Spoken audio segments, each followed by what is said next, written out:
GCW gave us one of the more polarizing spring break cards in years, and not in a good way.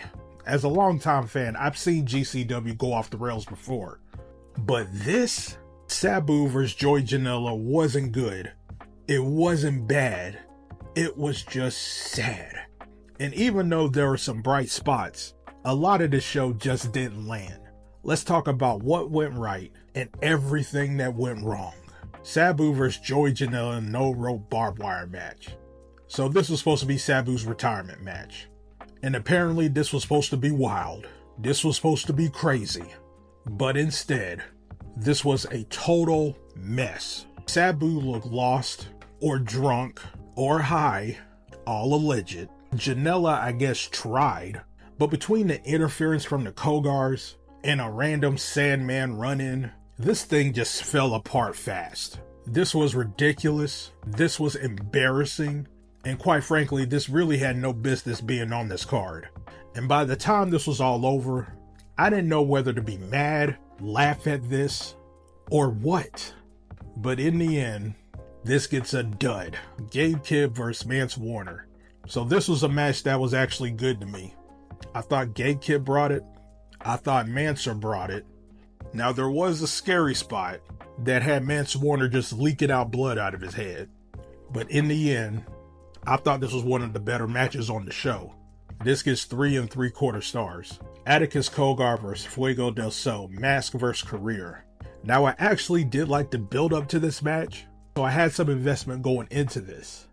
But as expected, overbooking, overkill, over everything. You had Otis Kogar interfering, Sam Stackhouse getting involved, and things just go off the rails. There were some wild visuals, chair bumps, skewers, scissors to the head, so it wasn't lacking the brutality. It wasn't lacking some intensity, and it all played into the story, but mixing all that stuff together, they didn't have time to let stuff breathe a bit. It just didn't come off the best here. I give this one 3 stars. Megan Bayne vs. Bozilla. This was low-key one of the best matches of the night. This was actually better than what I expected. They actually got time, and the match felt competitive from bell to bell. And Bayne finishing with the tombstone sealed the win. I give this 3.5 stars. Masha Slamovich vs. Suzuki for the JCW World title. I was expecting better. Both women have the talent and the credibility, but the match never got out of that first gear. It pretty much felt like an afterthought, which was very unfortunate. This gets 2 3/4 stars. Zack Saber Jr. vs. one called Manders. This was one of the matches I was really looking forward to. But in the end, this also disappointed. It was short, too basic, and wasn't interesting enough for me to get invested in. Sure, there were a couple of good counters here and there, a bridge pin, but pretty much that was it. I give this one 2.5 stars. GCW World Tag Team title match. Violence is Forever vs. Alec Price and Jordan Oliver. So the surprise reveal of Jordan Oliver was a cool moment, and the crowd was into it. But after all of that, and the match officially began, it just felt way too rushed.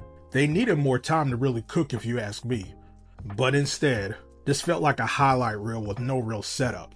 Price and Oliver winning was a feel-good moment. Unfortunately, the match suffered. I give this one 2 stars. 6-man tag, Los Desperados versus the Wagner family. So was this fun? Yeah. But that's all that it was. A bunch of spots, some wild dives, and a flat cradle finish that didn't land for me. Nothing bad, just nothing that stuck with me. I give this one 3 1/4 stars. Manuro Suzuki versus Matt Tmont. So this was heating up to be something, and for some reason, they pulled the plug. This ended in no contest because both guys were whipping too much ass. The crowd booed, I booed.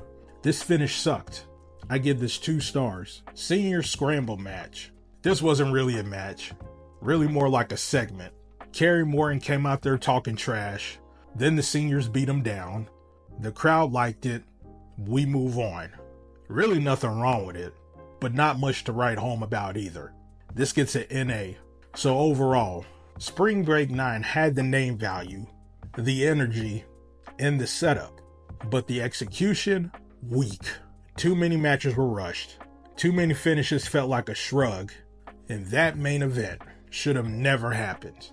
Now, there were some hits, Gabe Kidd and Mance, Megan Bayne and Bozilla, but not nearly enough. This gets a 6 out of 10. Not recommended. So what did you think of Spring Break 9? Did Sabu and Janella hit anything for you? Or was it just a sad watch? Drop a comment below. If you enjoyed this review, go ahead and hit that like, hit that subscribe, and share this video out with your friends. And for that, I'll see y'all later.